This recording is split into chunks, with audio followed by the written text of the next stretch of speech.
So Louisa, cast your mind back and tell me what your life was like a year before you trained with me in 2019.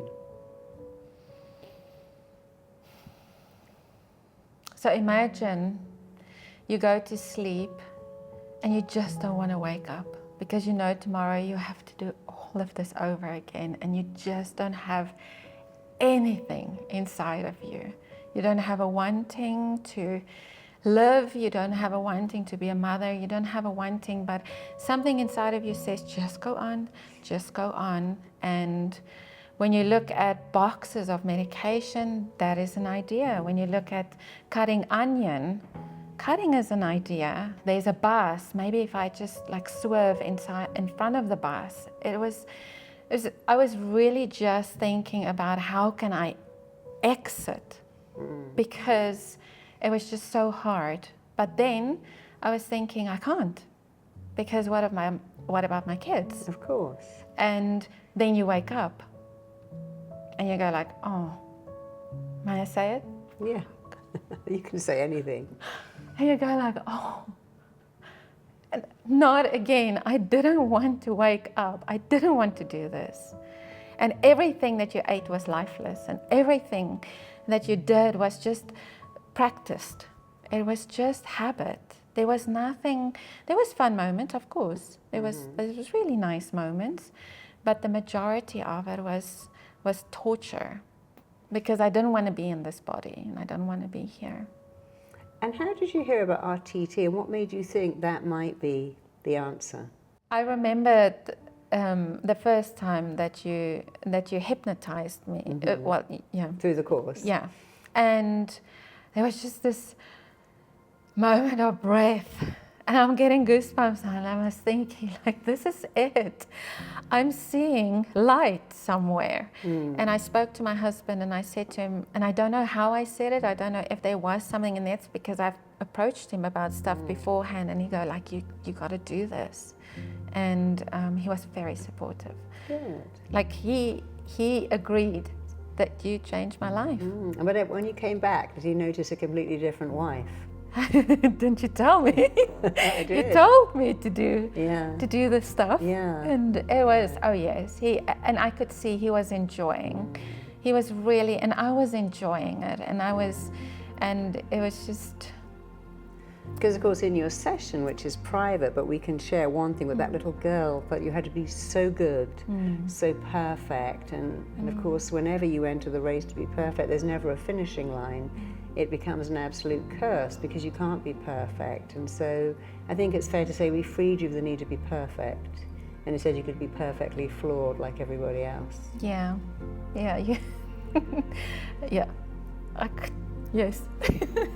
And now you look back, is it hard to almost recognize the person you were from the person you are now? The biggest change that I feel I've made is to be a happy wife and a happy mum.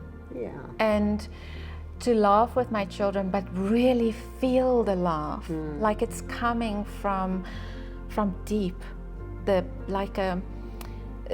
It's like I can wake up and I can be downstairs and make them lunch, and they come down and I can smile and say good morning, and they can smile back at me, and knowing that when they do something not wrong now because they have to do it differently, but when they do something, they don't almost wait for when's mom's going to shout or when's mom going to disapprove, because I'm in happy mode. So they kind of just look up and we all make a joke about it. And I tease my husband a lot, poor thing. We have a lot of laughing moments. It's very light. It's so nice, because it was so dark and now it's so light. Yes. Oh, there's colors and glitter and everything is there. Good. I didn't imagine that I would be able to not. It's like I'm almost scared to die now. It's like, how long can I extend? Like, can a day be 2 days? Like, can there be 36 hours to a day instead of 24 hours? Because there's more for me to do, and I'm looking forward to those ones. And before you found RTT, I'm imagining you must have tried to find other things like the doctor or medication or therapy. What did you try to get rid of that acute depression, that wanting not to even live? What did you try to overcome that before you found the magic of RTT? I did go for therapy, psychotherapy, and normal like therapy, psychology. I was on medication, both herbal and medical, pills and so forth. I was trying. I wasn't really, I was so low that I wasn't really prepared to try anything, because that was my way out as well. Yeah, of course. And I would take it and leave because something inside of me says, but this is not you. And you woke that part up for me. You said, but Louisa, let's go to that place where she is, that needs to come out to show you just how lovely it is to wake up in the morning and see your children grow up and tease your husband and just have fun and have cats. And of course, RTT is not what I do. When I say the magic of RTT, it's not what I do, it's what I teach people like you to do. So RTT isn't me, it's a technique I created that 15,000 people, including you, are now using. And I imagine you've had some great success stories with clients. Could you share maybe one of them, of somebody that you've really turned around the way you were turned around? Yes, it is actually in line with me as well. This client was on medication, was also seeing psychiatrists every single month, medications, and they were on the highest dose of the medication, and came to see me, and we worked together. And I checked in a year later, and off all of the medication, all of it, even started, and the doctors was pushing against it, constantly asking questions to see that they can give more or stay on that on the dosage. And she kept on going, they kept on going, don't go down, stay on this, we need to see first. And we got very frustrated. I said, just, they will see. And so she's off, thriving. And how does that feel for you that you initiated that in her? I think that's part of the blessing of RTT. Yeah, because we all pass it on. Yes, and it's RTT is almost like a ripple effect.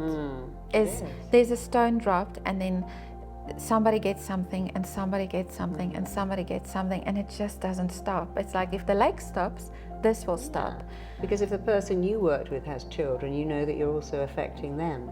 Oh, and I know they take it over to their friends, because I work with adolescents, and I even with my son, he takes it over to his friends, and my little girl as well. They take it over to their friends, and it's really interesting to see how they handle their situations. And you have your I'm Enough bracelet on. Just for like 4 me. years, can't take it off. Yeah, it swims me with me. Yeah, me too. Mine are falling apart, but I do love them. We're here in Dubai, and we have 120 therapists over here. So I love the fact that there are RTT therapists all over the world.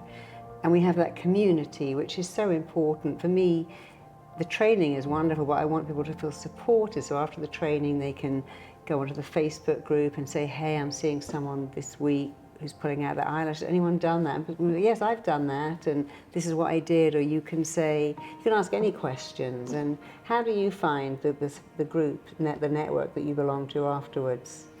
I must say, I have felt very supported. If I have to send an email with information that I needed, the emails came through even before the promise email comes through that says we'll get to you as soon as possible. The Facebook group is just exactly that. You can ask a question freely, and many answers will come. And then we have a WhatsApp group here as well. We do, yeah, that's a great group. And of course we have masterclasses too, so every month you can learn more. The training never really ends, it goes on and on. And it expands. Yeah, it does. When I open the dashboard, I go like, oh, something new. Yeah. It's wonderful. Yeah, so I think it's the best job in the whole world. What about you? Yep.